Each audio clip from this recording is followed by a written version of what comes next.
Okay, let's unpack this. Imagine it. Cedar Ridge, Texas, 1847. The sun's just beating down, scorching hot, kicking up dust everywhere. But it's the quiet that really gets you. A heavy, chilling quiet. Only sound is like the thud of an auctioneer's hammer. You can almost feel that tension, can't you? Definitely. And there on the courthouse steps are these 5 young women, sisters. Their dresses are torn, ragged, and their faces. It's not just sadness, it's complete despair, unimaginable. Their actual bodies are being sold off like cattle to pay off their father's gambling debts, his ruinous debts. Horrific to even picture. 4 of them are already gone, sold. Futures just ripped away by that hammer falling. And now there's only one left. 16, Sarah May.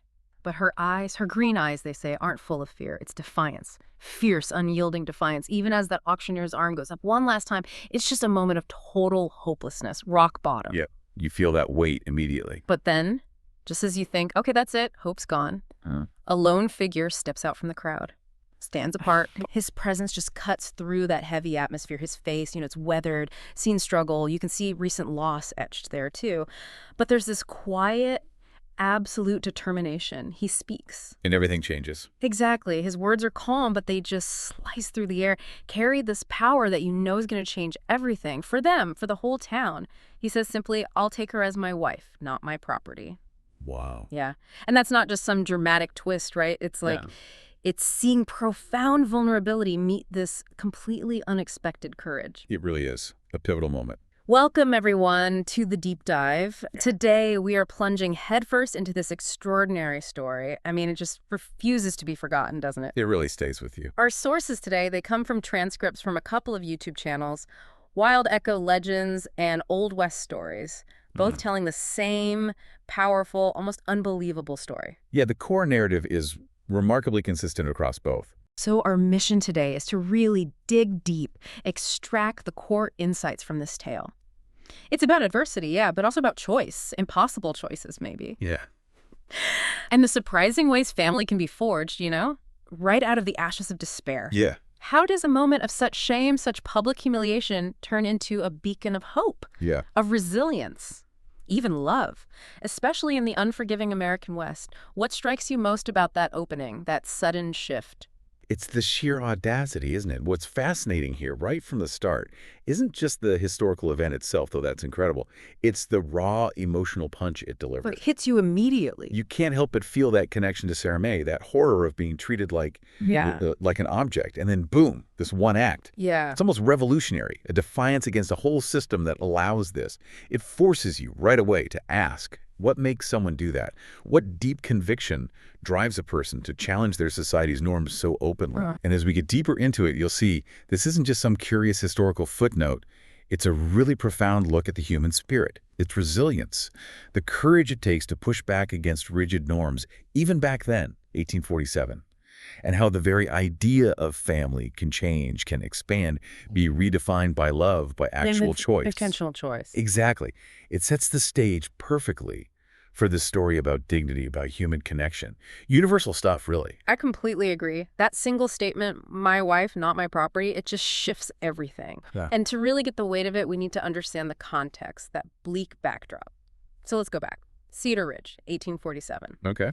That morning, the morning of the auction, it started like any other day in that dusty town. Sun creeping up over the mesa, long shadows promising another scorcher. Just a normal day, seemingly. Yeah, but by noon, totally different scene. The whole town, it says, is gathered at the courthouse. Why? Because news had spread like wildfire through dry brush. You can almost feel the heat of that gossip, right? Oh, yeah. Small towns back then. Yeah. News traveled fast. And the reason for all this commotion. An old man named McKinnon, gambler, finally ran out of luck, or maybe just money, at the poker table. Sheriff Tom Bradley's there, ready to auction off everything the man owned. Everything including. Including his 5 daughters. It's chilling, isn't it? How casually women could just be seen as property back then, part of the assets. It absolutely is. And that's where the reality of the McKinnon sisters situation just hits home. Sarah May is standing there watching this horror unfold as her sisters are taken away, one by one. Each sale is just a brutal strike against their humanity. Can you imagine? Elizabeth, the eldest, she's 22, sold for $50. Yeah. To a rancher from the next county over. What must have been going through her mind? Resignation? Terror? Probably both. Then Mary Catherine, 19, described as gentle as the spring rain, claimed by a merchant who, well, the source says he looked at her like she was goods on a shelf. Ugh, that detail is so dehumanizing. It really underscores it. And then the twins, Hannah and Rebecca, barely 18, bought together by a saloon owner. His intentions, it says, were clear as the whiskey on his breath. Just awful. Imagine that sheer terror, the humiliation, being treated not as a person, but as property, an item. Watching your sisters disappear into these unknown, terrifying futures, no power, no way out, it really forces you to think about the fragility of dignity, how quickly it can be stripped away when society allows it. It truly does, and you can feel the pressure mounting on Sarah May. Each sister sold, the fear, the isolation. It just tightens around her. Now it's just her, 16, youngest, but crucially the most spirited. That spirit is key. She's alone on those steps, her auburn hair catching the light, a stark contrast, right? Patched dress, but head held high. That proud Irish blood it mentions, maybe hinting at some inner resilience. Yeah, a flicker of defiance even then. Auctioneer Pete Hawkins, this thin guy with a booming voice, he yells, "Now then, folks, last of the McKinnon girls. Sarah May here is 16, healthy as a horse, can cook, clean, tend a garden better than most women twice her age." Just reducing her to skills to utility. Her cheeks are burning with shame, the ultimate indignity. But she keeps her eyes fixed way out on the horizon beyond the town where the prairie grass is waving, like she wants to run. And she tried once, when she was 14, ran away. But the desert nearly killed her before her father found her, half dead by a dry creek bed. So she knows escape is dangerous too. Traps. Exactly. That memory must have haunted her. Escape is dangerous, staying is dangerous. But still, that defiance is there, that inner strength, even in total despair, it's vital for what comes next, wouldn't you say? Absolutely. That spirit, even when she looks completely helpless on the outside, that's what makes her so compelling. And then the bidding starts. Her internal struggle must have been immense. Hawkins calls out, "Do I hear $20 to start?" And immediately. $20, shouts Jake Morrison, bachelor. Known for a quick temper and quicker fists. Not a good prospect. Yeah. Then $25 from someone else. Sarah May just closes her eyes, tries to block it out, goes somewhere else in her head. Self-preservation. Right. She pictures the little cabin where she grew up, before her mother died from the fever, before her father got lost in cards and whiskey, before, as it says, everything fell apart like a house built on sand. You can feel that crumbling, that loss. $30, $35. The bids keep coming. Each number she feels is like a nail in her coffin. She opens her eyes, scans the crowd, desperate for just one friendly face, some sign of mercy. But nothing. Nothing. Most people look away, ashamed maybe. The women clutch at their shawls, whispering. The men just watch, like it's any other auction, like they're bidding on horses or tools. That's the chilling part, the complicity, the way a community can just normalize something so awful, standing by. Yeah, he highlights how utterly alone she must have felt, abandoned by everyone she knew. And it's right there in that moment of total indifference, that quiet complicity. That's when she sees him, Daniel O'Brien, standing apart from the crowd near the hitching post, black stallion waiting there. She knew of him. Yeah, noticed him around town but never spoken. Tall guy, broad-shouldered, dark hair, just starting to gray at the temples, lines around his eyes that spoke of, well, both laughter and sorrow. Ah, so sorrow's key. Definitely. Clean clothes, but simple.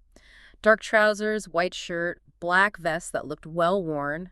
And she knew his story, knew he was a widower, lost his wife, Catherine, and their baby son, James Patrick, to cholera just the winter before. That backstory is crucial, isn't it? Absolutely vital. It sets him apart immediately. Here's a man who understands loss. Deep loss. That experience might be why he's capable of what he does next. His own grief maybe opened him up to seeing hers, seeing past the rules of the moment. Precisely. That shared, though different experience of loss creates this unspoken connection, perhaps. Meanwhile, the grim bidding just marches on. $40. That's Morton Clay. Man with a mean streak wider than the Rio Grande? Not good. Definitely not. Then $45. Back to Jake Morrison. Face flushed, maybe too much whiskey already. The tension is just thick, you could cut it. Daniel O'Brien steps forward. Quietly, boots barely making a sound on the packed earth, like he's stepping onto a stage. And when he speaks, his voice is low, almost a murmur, but it carries. Like thunder before a storm. $100. Just like that. $100. The crowd goes dead silent. Even Hawkins, the auctioneer, just freezes, hammer halfway up. It was a huge amount, unheard of for this kind of transaction. It grabs everyone's attention, and it makes you ask, right? What drove him? What made him do something so public, so unconventional, so expensive? It clearly wasn't about buying property. No, it was about something else entirely. Restoring agency, maybe. That's the heart of it, isn't it? Daniel's intention. It's clear, but Hawkins is so flustered he has to ask, "Did you say 100, Mr. O'Brien?" Voice cracking a bit. Can deal. Firm, eyes fixed right on Sarah May. "I did," he says, "but not for what you think." Then he starts walking towards the steps. Deliberate. Sure. You can imagine Sarah May just holding her breath. Holding her breath, can't look away. This stranger just changed her entire world with 2 words. And Daniel stands before her, his voice stronger now. Not powerful like a bully, but principled. "I'm offering $100, he announces to everyone. "And my name's Sarah May McKinnon. If you'll have it, I'd be honored if you'd become Sarah May O'Brien. As my wife, not my property. As my partner, not my possession." Wow. The distinction is everything. Wife, not property. Partner, not possession. The crowd just erupts, murmurs, gasps. You can almost hear them thinking, this isn't how it works, this isn't right. It completely breaks the script. Daniel O'Brien is offering Sarah May something nobody else had considered. A choice. And dignity. Right there, in public. And that choice, you see, that was the most radical part. Sarah May is stunned, overwhelmed. Her first words are barely a whisper. I don't even know you, Mr. O'Brien. Understandable reaction. Totally. But Daniel's response is gentle. A real smile, it says, reaches his eyes for the first time. "No, Miss McKinnon, you don't," he agrees. "But I've seen you, watched you in town, seen how you care for your sisters, how you hold your head high even when everything's against you." He noticed her character. Exactly. "I've seen your kindness to Mrs. Henderson when she was sick, how you helped old Pete with his groceries without being asked." He pauses, takes off his hat, respectful gesture. Then comes the real offer. "I'm not asking you to love me, Sarah May. I'm asking you to let me give you a chance at a life where you're treated with the respect every woman deserves. We can figure out the rest as we go." It's not charity, it's partnership, dignity. Precisely. He's seeing her, the person, not just her desperate situation. He's offering a future based on respect, not ownership. That act of seeing someone's true worth, it changes everything. And Sarah May, standing there, she truly sees him then. Looks around at the crowd, the people she knew who just watched. Then back at Daniel, this widower offering her dignity, something so rare, so precious. And she finds her courage, asks the crucial question, the real test. "Will you treat me as an equal, Mr. O'Brien, not as something you own?" That's the core of it. And Daniel's reply, solemn, unwavering. "I give you my word, as God is my witness." That promise, made so seriously, it seals it. It feels binding, real. Sarah May takes a deep breath. The sources say she could almost taste dust and possibility on the wind, finds her voice. "Yes, Mr. O'Brien," she declares. "I'll take your name and I'll do my best to honor it." What a moment of agency for her, choosing trust in the face of absolute uncertainty. It says so much about her strength, her hope. The crowd's buzzing, right. Disbelief, disapproval, but maybe some grudging respect, too. Hawkins, the auctioneer, he's still flustered, mutters, "Well, I'll be. This is highly irregular, but if the lady consents and the bid is good." And the hammer falls. Crack! Sold to Mr. Daniel O'Brien. But Daniel's not waiting. He's already climbing the steps, extending his hand to Sarah May. Not like a master taking property, but as one equal to another. That gesture means everything. She takes it, her small hand in his calloused one, and feels hope for the first time in so long. Daniel then calls out to Reverend Miller, an old man in the crowd, asks him to perform a ceremony. "Right here, right now." Why the rush? He explains, "I don't want there to be any question about Mrs. O'Brien's status in this town." He gets the social implications, wants it legal, public, affirming her new status immediately. Smart. Protecting her reputation. Reverend Miller steps forward, says it's his honor, adds, "This is the finest thing I've witnessed in Cedar Ridge in quite some time." So right there, on the steps where she was almost sold like an animal, she becomes a bride instead. The contrast is incredible. Simple ceremony, quick, half the town watching, sealed with a handshake, not a kiss. But as the Reverend pronounces them husband and wife, Sarah May feels something shift inside. The first stirring, it says, of what might someday be happiness. A radical validation, right there in public, completely flipping the script of that auction. Amazing. Just an amazing turn of events. And with that, a whole new journey starts. Daniel leads her to his horse, helps her up behind him, gently, reinforcing his words with actions. Consistency. That builds trust. "My place is about 3 miles out," he tells her as they ride away from the buzzing crowd. "Nothing fancy, but clean and sturdy. You'll have your own room until or unless you decide otherwise." Again, emphasizing her choice. Her agency. Crucial for her. It underlines this is partnership, not ownership. She has control. As they ride, wind in her hair, she wraps her arms around his waist, marvels at how solid and warm he felt, how safe she felt for the first time in months, and she smiles. A fragile smile, maybe, but still a smile. It's a powerful image, right? Hours after that trauma, finding a bit of peace just because someone offered respect. It's truly evocative. And his ranch, when they get there, it sounds like a place of order, of care. Simple but well kept. Exactly. Not grand, but it speaks of attention. Small, clean house, welcoming porch, windows letting in light. Behind it, that neat garden, vegetables, herbs, clearly tended with care. A barn with horses, and importantly, a milk cow. A sense of stability. Sanctuary. It's beautiful, Sarah May says, and really means it. After the chaos, the humiliation, this peaceful place feels like sanctuary. Daniel shows her around. Kitchen, sitting room with a stone fireplace, then the 2 bedrooms at the back. He pauses at the smaller one. The nursery. Yeah. Hand on the knob. His voice is careful, controlled, but you hear the pain. He starts, this was going to be the nursery for my son, but it's yours now, for as long as you want it. Oh, heartbreaking. But honest. Sarah May hears the emotion, asks softly, what was his name? James, Daniel replies. James Patrick O'Brien. He lived for 3 days. And in that moment, standing there in that quiet room, these 2 people who both know deep loss, they find this comfortable silence, a shared space of grief. And maybe paradoxically, that's a foundation starting to form. That shared vulnerability, acknowledging sorrow, it's a powerful bond, isn't it? Beyond the strange circumstances of how they met. It absolutely is. It creates a depth very quickly. That first evening, they sit on the porch, sun setting, painting the sky orange and pink. Sarah May's changed into one of Catherine's dresses. Daniel offered it, carefully. It fits okay, and the clean cotton feels like luxury after weeks in rags. A small thing, but significant. As the light fades, Sarah May finds some courage, asks, tell me about your wife. Daniel's quiet for a long time. She thinks maybe he won't answer. Sensitive topic. Very. But then he speaks, voice soft with memory. Her name was Catherine, he begins. Met her at a church social in San Antonio, knew right away. Kindest heart, most beautiful laugh. Pauses. We had 5 good years. Before the cholera, she fought it hard, tried to stay for the baby's sake. Oh, wrenching. Sarah May, touched, says, I'm sorry, it must be difficult having me here in her house. Daniel looks at her serious in the dim light, and his words are like a balm. Catherine would have liked you, Sarah May. She'd have been proud her home is giving shelter to someone who needs it. She always said this place was meant to be filled with life and laughter. Wow, that's incredibly generous. Acknowledging the past, but making space for the present. Very mature. Sets a tone of openness. Over the next few weeks, they fall into this routine, surprisingly natural almost. Like it was meant to be. Kind of feels that way.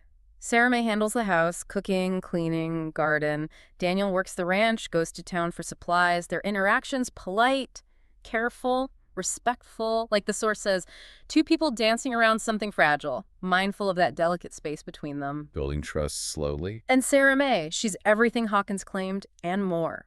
Great cook, Daniel loves her meals after months of his own cooking. Good with animals, gets milk, eggs, garden flourishes. She even nurses a sick colt back to health. Gentle compassion. So she's contributing, finding her place. But it's more than skills. It's her spirit bringing life back. She hums while working, sings softly to the animals, starts to smile more often. Daniel finds himself looking forward to evenings, listening to her talk. One night she's excited. I saw a roadrunner today, chasing a lizard. Caught it, held it up like he was showing off. I laughed so hard. Bringing lightness back. Daniel smiles, picturing it. Proud little creatures, he says. Catherine used to call them the jesters of the desert. And Sarah May notices something huge. It's the first time he said Catherine's name without that shadow of pain in his face. Ah, a sign of healing. A subtle sign. Healing, like trust, comes in small steps. It shows how that quiet companionship, just being present with respect, can heal deep wounds.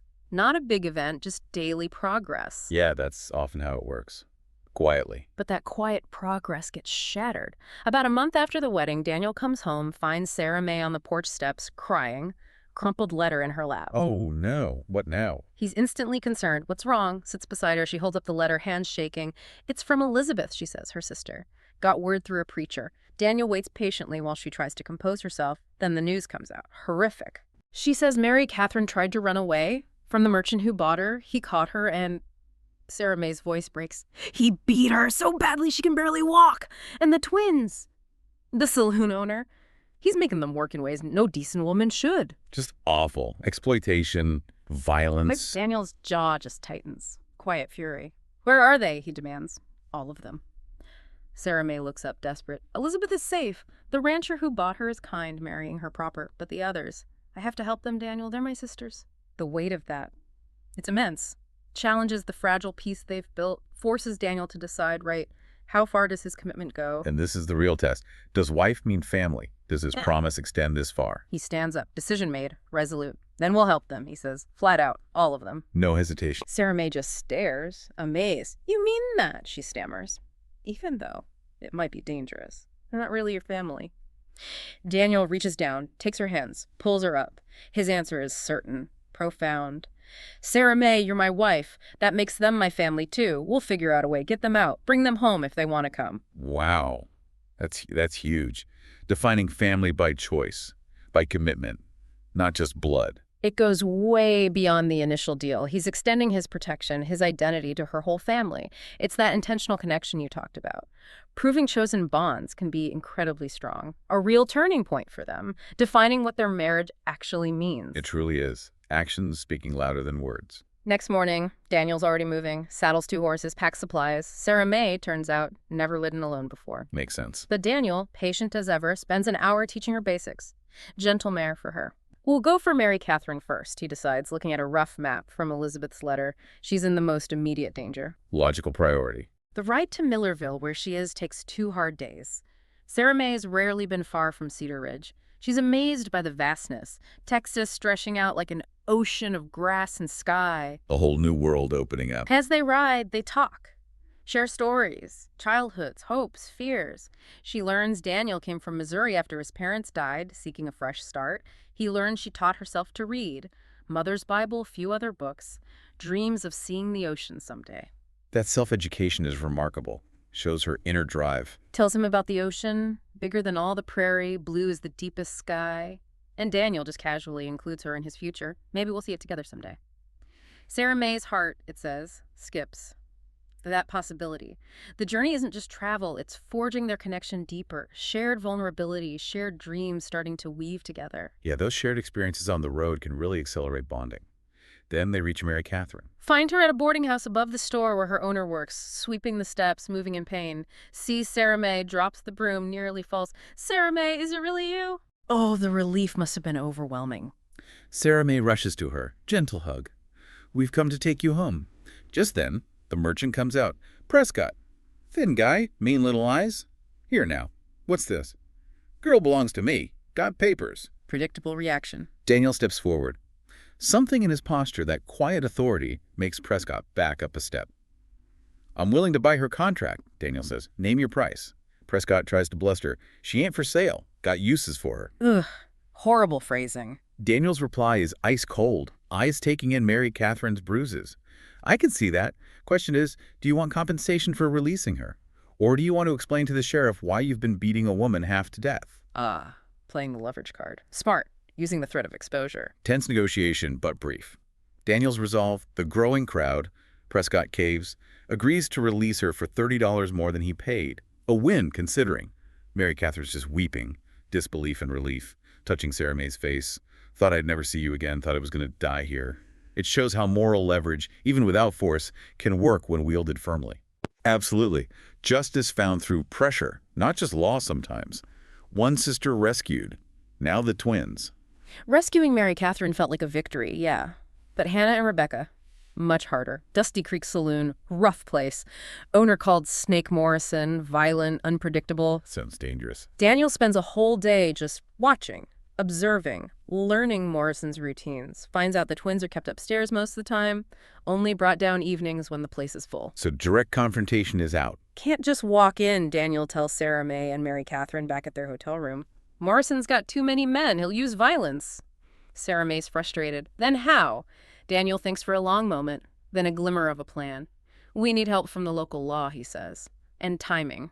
Very careful timing. A calculated risk. Mary Catherine, despite her injuries, insists on helping. They're my sisters, too. I'm not sitting safe while they're in danger.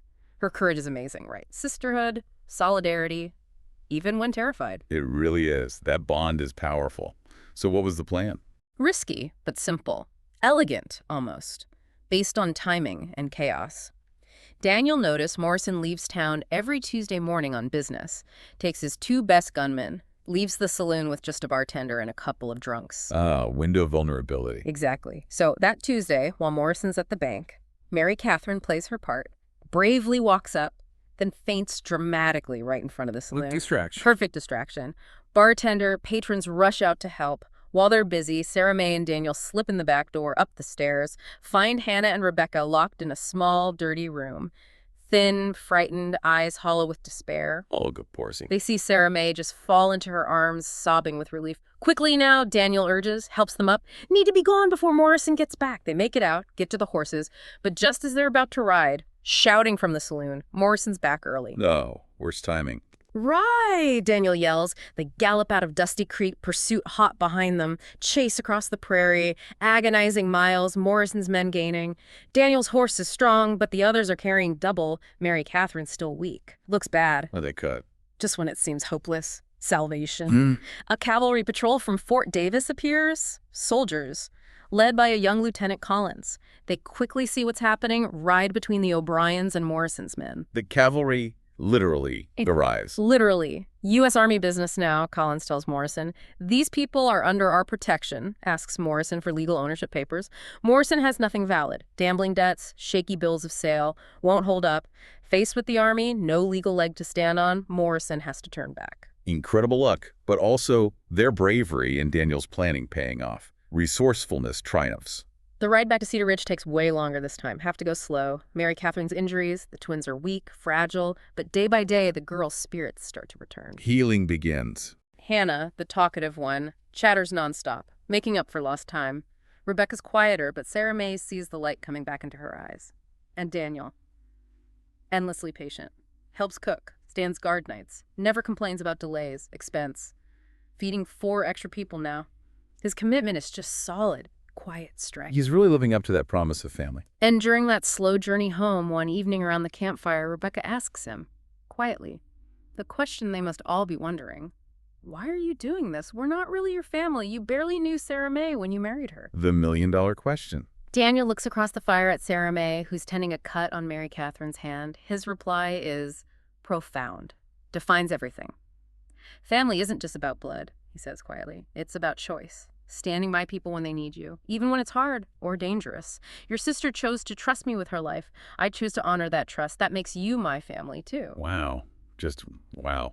That redefines everything. Sarah Mae hears this, feels her heart squeeze, an emotion she's finally recognizing as love. This man asked nothing but companionship, respect, risked his life, spent his savings for her sisters, gave them all a future. It challenges all our usual ideas of family, doesn't it? That power of intentional connection.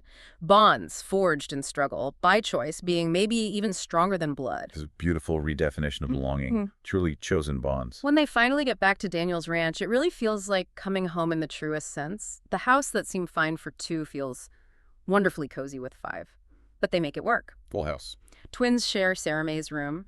Mary Catherine gets the spare room Daniel used for storage. Everyone pitches in. Ranch runs smoother than ever. Bustling, lively, purposeful. It's not just shelter. It's a real home being created. Vibrant. Everyone valued. And the family circle keeps growing, healing. A month later, Elizabeth comes. Her kind rancher husband brings her. He married her properly. The reunion of all 5 sisters. So emotional. Tears, laughter. Must have been incredible for them. All together again, safe. Elizabeth thanks Daniel, shaking his hand. Can't believe you got them all out. How can we ever thank you? Daniel, humble as always, just says, just be happy. That's thanks enough. Simple but profound. As fall turns to winter, the house finds its rhythm. Hannah discovers she's great with horses. Natural talent, Rebecca. Gifted at sewing, mending. Mary Catherine, wounds healed, takes over cooking, becomes the unofficial mother hen. Finding their roles, their purpose again. They bring laughter, conversation back to the ranch, filling it with the kind of life Catherine O'Brien had dreamed of. It shows how healing, finding purpose, can come even after trauma, especially with support, acceptance from this new chosen family. Yeah, the environment makes all the difference. And amidst all this healing, this new life, it's the quiet moments between Daniel and Sarah Mae that really hold the most weight. They've grown comfortable, way beyond politeness now. The connection deepens. Sarah Mae finds herself watching for him each evening. Day feels incomplete till he's home. Daniel lingers over porch conversations, reluctant for the day to end. It's deepening, quietly, organically, built on respect, shared experience, that slow burn of real affection, right? Not instant passion, but mutual admiration, shared values, compassionate action. It's that deeper, more enduring kind of love, forged over time through shared trials, and it leads somewhere. It leads to one evening, late December, first snowfall, they're watching it. Sarah May gathers all her courage, finds her voice. "Daniel," she says softly, "I need to tell you something." Okay, here it is. He turns, attentive. Her vulnerability is palpable. I've grown to care for you, more than I expected, more than just gratitude or friendship. I know our marriage started differently, a way to save my life, give you companionship. But somewhere along the way, it became something more, for me anyway. Takes incredible courage to say that, given the circumstances. Daniel's quiet for so long, she starts to worry she's overstepped, misread things. But then he reaches over, takes her hand. His thumb traces circles on her palm, reassuring. His silence wasn't rejection. It was him preparing his own honest response. Okay. So he feels it too. When he breaks the silence, his voice is rough with emotion. "Sarah May," he says, "I started caring for you that day, on those courthouse steps. So brave, defiant, facing everything, every day since. That caring, it's grown deeper." Wow. He admits it started right then. He admits he didn't want to pressure her, didn't want her feeling obligated if she didn't feel the same. Sarah May turns to face him fully, heart pounding, fear, hope mixing. "And now," she whispers, the question just hangs there in the cold air. The pivotal moment. Daniel smiles, the smile that just transforms his face. "Now," he says, "I'd like very much to kiss my wife if she's amenable to the idea." It's the step they've both been moving towards. From companionship to something real, profound, built on that respect, that genuine affection. And is she amenable? The source says she was more than amenable. When their lips meet, it's with the sweetness of new love built on a foundation of respect and genuine affection. It seals not just the physical, but the emotional union. Connects their hearts. Beautiful. The culmination of everything they've built. Remember the wedding ring? Simple gold band from the courthouse, practical, symbolic of the agreement. But that evening he gives her something else. A ring that was his grandmother's. Small emerald, tiny diamonds. Oh, a family heirloom. Significant. "I want you to have this," he says, slipping it on her finger next to the band, and his explanation is so heartfelt. "Not because you're replacing Catherine in my heart, but because you found your own place there, a place that's entirely yours." Acknowledging the past, honoring the present love. Perfect. Sarah May looks at the ring, then up at him. Her husband now, in truth. "I love you, Daniel O'Brien," she says. Words coming easily now. And his reply just solidifies it all. "And I love you, Sarah May O'Brien, more than I ever thought I'd be able to love anyone again." It's a declaration that moves beyond grief, embraces this new, profound love, shows the heart's capacity for connection, for healing. It really does. A truly earned happiness. Spring arrives and new beginnings are blooming everywhere on the ranch, mirroring the life growing between Daniel and Sarah May. Mary Catherine gets engaged. To Dr. Marcus Webb, the young doctor who treated her, fell for her gentle spirit while caring for her. A lovely outcome for her. Finding love through healing. And Hannah and Rebecca, courted by two brothers from the next county. Good men, the sources stress, treat them with respect, kindness. But the biggest change, the one cementing their future. Late spring, Sarah May confirms she's expecting Daniel's child. The ultimate sign of new life, new beginnings for them. News brings huge joy, yeah. But also that shadow of apprehension, remembering James Patrick. Of course. That fear would be natural. Dr. Webb reassures them. Sarah May is healthy, strong. They'll take every precaution. One evening on the porch, her hand on her belly, she reflects, this baby will be born into love, into a family that chose each other, fought for each other. Born into that chosen bond. Daniel puts his hand over hers, marveling. Catherine would have loved this, he says softly. Loved seeing this house full of family, happiness. Sarah May, still honoring Catherine's memory, understanding the heart has room for many loves, often asks Daniel, tell me about her again. Keeping her memory alive, respectfully. And Daniel shares Catherine's wisdom. She used to say love wasn't like a pie. Giving a piece didn't mean less for others. Love was like a flame. The more you shared it, the brighter it grew. It's such a beautiful metaphor, right?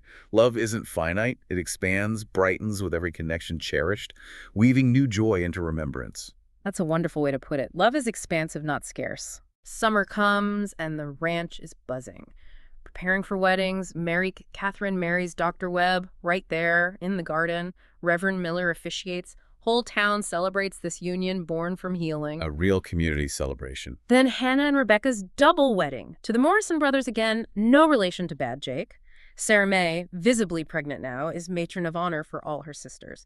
Just radiating happiness. You see the transformation.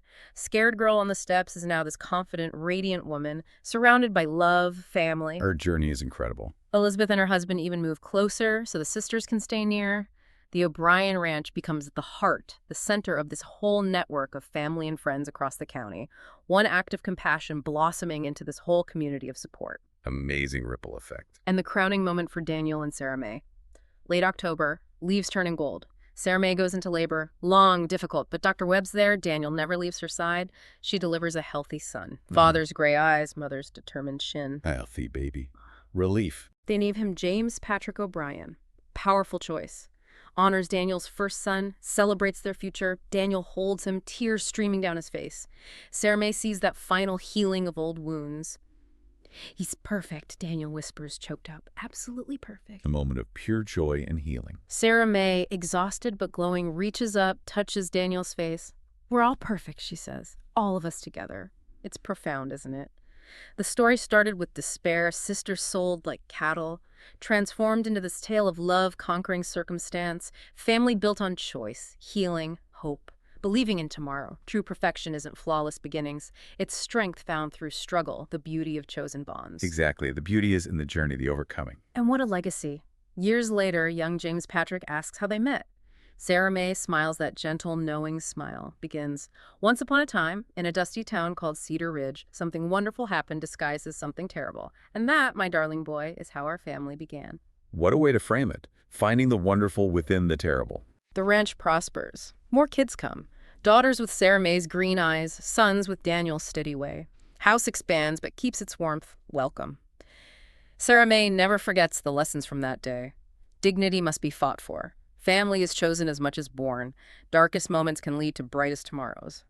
Core truths forged in fire. She and Daniel raise their kids with these truths, understanding freedom's value and its responsibility.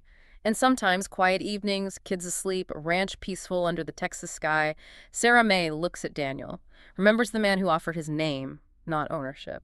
Reminded again, a single moment can change everything. So, what does this all mean for us listening now? Well, the impact went way beyond their ranch, didn't it? That courthouse in Cedar Ridge never saw such a shameful spectacle again. Laws changed eventually. People learned. The community that just stood by became one that fought against injustice more actively. The O'Brien family, quietly, powerfully, helped change their own story and their town's story. That's significant community change. And the sisters all found success, happiness. Elizabeth, prominent rancher, women's rights advocate. Mary Catherine and her husband started a small hospital. Hannah bred famous Texas horses. Rebecca opened a successful dress shop. Each finding their own path, thriving. And Sarah May, the heart of it all, took that terrible experience, transformed it into something beautiful, lasting. The last daughter left, saved herself, really, by having the courage to accept that hand offered in friendship and growing it into love. And in saving herself, choosing dignity, forging that path, she saved them all. It's a powerful story about how one person's journey can spark huge change.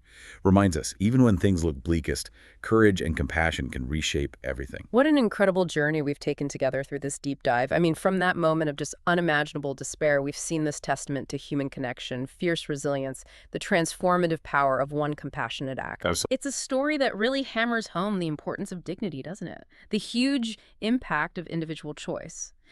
And the incredible strength found in chosen family built not on chance, but on love, on commitment. Daniel and Sarah May didn't just survive, they thrived. And in doing that, they fundamentally reshaped their own lives, yes, but also the fabric of their whole community. And if we connect this to the bigger picture, Yeah. the story, okay, it's set in a specific time, a specific place, but the lessons, they're timeless. Compassion, Yeah. courage, standing up for what's right, even when it flies in the face of everything expected. It's so relevant today. Absolutely. It reminds us that even in the darkest, most hopeless situations, one single act of kindness or defiance can spark this chain reaction, positive change radiating outwards. And that idea, from Catherine's wisdom. Love being like a flame. The more you shared it, the brighter it grew. That's not just romantic love. It applies to family bonds, community bonds, Yeah. bonds you intentionally build and nurture. Think about this for a moment, you.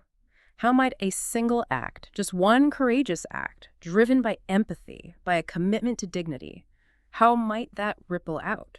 Transform not just lives, but a whole community. What does it really mean to choose your family, choose your future? Especially when circumstances seem to give you no choice at all.